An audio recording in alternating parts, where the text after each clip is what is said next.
É uma grande alegria para mim conversar com vocês a respeito de místicos.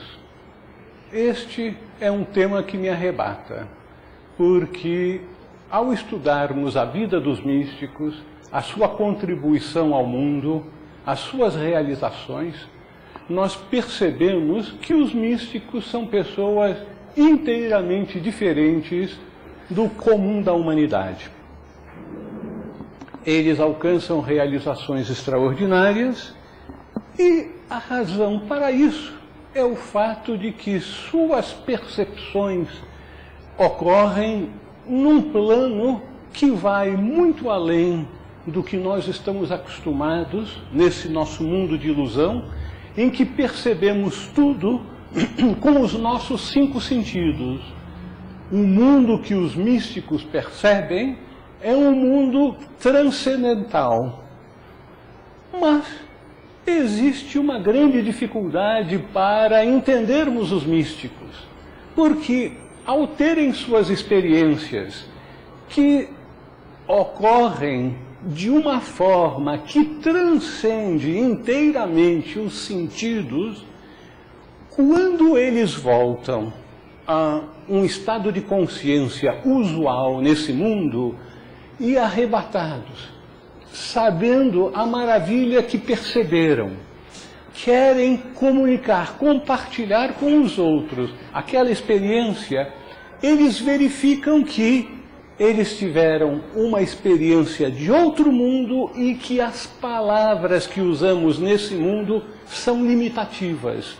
Não permitem que eles expressem aquilo que sentiram. Consequentemente, a maior parte daquilo que eles dizem parece para nós algo muito estranho, porque são geralmente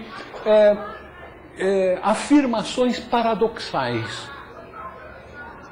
Então, nós podemos, por exemplo, verificar um pequeno exemplo com o poeta William Blake, um inglês da segunda metade do século XVIII, início do século XIX, que escreveu: ser místico é ver o mundo num grão de areia e o céu numa flor selvagem, ter o infinito na palma da mão e a eternidade numa hora.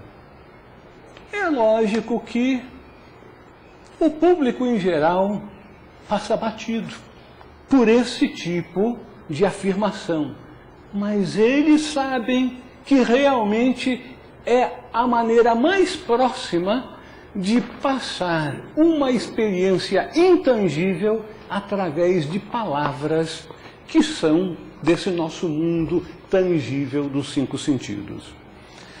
Nós temos também uma afirmação paradoxal como exemplo de Eckhart. Eckhart foi um grande místico alemão do século XIII e ele foi um dos místicos que deixou um grande legado, porque ele costumava fazer pregações todos os domingos e sempre inspirado falava coisas que foram anotadas ao longo do tempo e temos compilações então dessas suas palestras, dos seus sermões. Uma das coisas que ele diz é: Deus e eu somos um no conhecimento. O olho com o qual eu vejo a Deus é o mesmo olho com o qual ele me vê. Meu olho e o olho de Deus são um. Um só olho, uma visão, um conhecimento e um amor. Essa visão dos místicos abrange um mundo de realidade que leva a expressões do tipo a escuridão divina, o deserto de Deus Supremo, o abismo, a nuvem do não saber. O mundo é ao mesmo tempo idêntico a Deus e distinto de Deus. isso torna difícil o nosso entendimento do que eles estão tentando expressar. Mas eles estão tentando expressar de uma forma talvez inteligível para nós, daquele estado transcendental. Imagine o que é viver esse estado, em vez de meramente tentar descrevê-lo. Mas o interessante é que existem também outros grupos de pessoas que são semelhantes aos místicos. Essas pessoas em nossa sociedade são os atletas, executivos, políticos, cientistas, artistas. Vocês vão dizer, mas o que esse pessoal tem em comum com os místicos? Eles estão todos no caminho da devoção. Ora, bolas, não vamos exagerar. Dizer que políticos, atletas, cientistas estão no caminho da devoção, talvez nós tenhamos uma pequena dificuldade aqui com a definição de devoção. Normalmente, em nosso mundo, nós tendemos a associar a palavra devoção com o conceito dos beatos, que são devotos a tal santo ou a tal Nossa Senhora e vivem constantemente fazendo promessas, pedindo isso, aquilo, aquilo outro, e prometendo acender uma vela, prometendo rezar um terço, ou uma novena, ou fazer uma peregrinação, enfim, fazendo um escambo com os santos, com Nossa Senhora. Olha, você me dá isso e eu te dou aquilo na minha devoção. Obviamente, essa interpretação de devoção é uma interpretação extremamente limitada que distorce o verdadeiro sentido da palavra. Porque quando nós falamos em devoção, nós estamos nos referindo a ser devotado, a ser dedicado, a se entregar inteiramente a um determinado objetivo. Sacrificar tudo por um ideal. Essas pessoas que, como os místicos, sacrificam tudo por um ideal, têm comportamento que nós, pessoas comuns do mundo, julgamos que eles são obcecados com suas ideias, talvez meio esquisitas. Mas vejamos, por exemplo, um exemplo de devoção, de dedicação, que não seja de místico. Acabamos de terminar as Olimpíadas.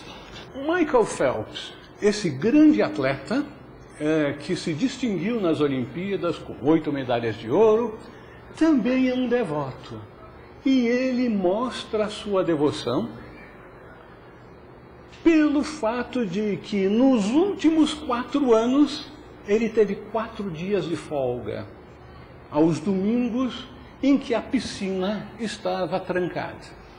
Mas nos outros 364 dias do ano, ele treinava 5 horas por dia dentro da piscina, mais umas tantas horas vendo filmes de como ele se jogava na piscina, como virava, fazia a virada, como respirava, enfim, uma dedicação total, obcecado com o seu objetivo. Alguém no caminho da devoção. E quantas outras pessoas em outros ramos de atividade, políticos, executivos, cientistas, se dedicam 12, 14, 16 horas por dia, sacrificando tudo, geralmente sua vida familiar, por seu ideal. Então, não é de se estranhar que o místico venha fazer a mesma coisa e talvez até mais um pouco, vivendo dia e noite voltado para o seu ideal.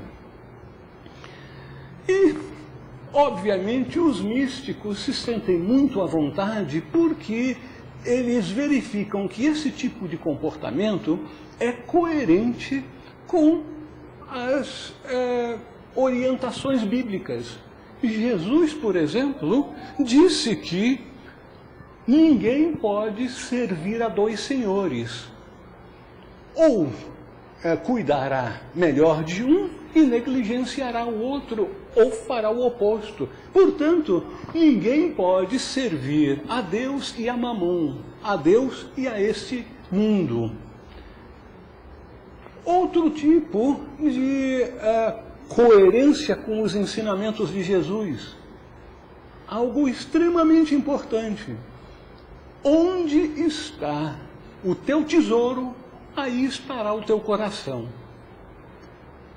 Para todos nós sabemos que aquilo que nos é mais caro, mais importante para nós, seja um relacionamento, seja um concurso, seja, não importa o que, se aquilo é o nosso tesouro, o nosso coração, ou seja, a nossa atenção, o nosso pensamento, o nosso sentimento estará constantemente naquele objetivo que nós selecionamos como sendo o nosso tesouro. Então, é por isso esta focalização da energia que os místicos fazem toda a sua vida voltada para um determinado ideal. E qual é esse ideal dos místicos? O que eles buscam? Nada menos do que contactar a Deus, conhecê-lo, comungar com Ele, unir-se a Ele. Obviamente, é o ideal mais elevado que seria possível ser estabelecido por um ser humano nesse nosso planeta. Querer conhecer a fonte do todo, a razão última da existência de todas as coisas. E não só conhecer, mas estabelecer um relacionamento com Ele, comungar com Ele e, finalmente, a meta última, unir-se a Ele.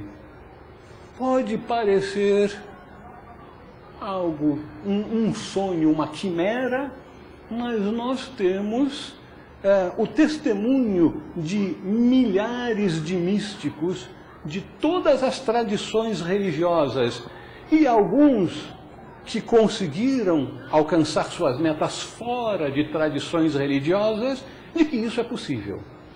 Consequentemente,